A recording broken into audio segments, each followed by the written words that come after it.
はい、種芋を植え付けてから3週間が経過しました。じゃがいもなんですけども、手前の2列が、これ北あかりを切らずに丸ごと植えたものです。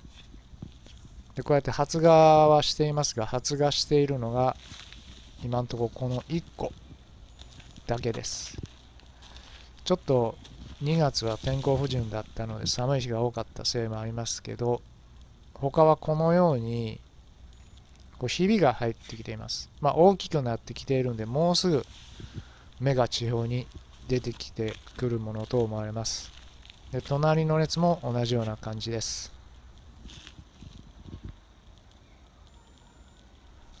で、この奥の2列が、男爵を植えた畝です。で、男爵の方がどうもこうやって発芽しているし、成長も早いようです、今のところ。はい。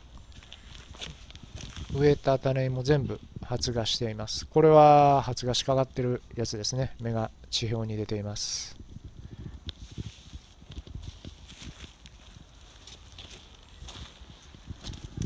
はい。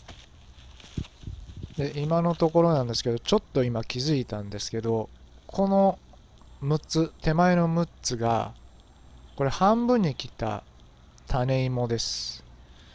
で、そちらの方が丸ごと植えた種芋よりも発芽も早くて成長も大きいようです。これは何でかどうか分かりません。もしその辺の知識がおありの方、ぜひコメントしていただければ幸いです。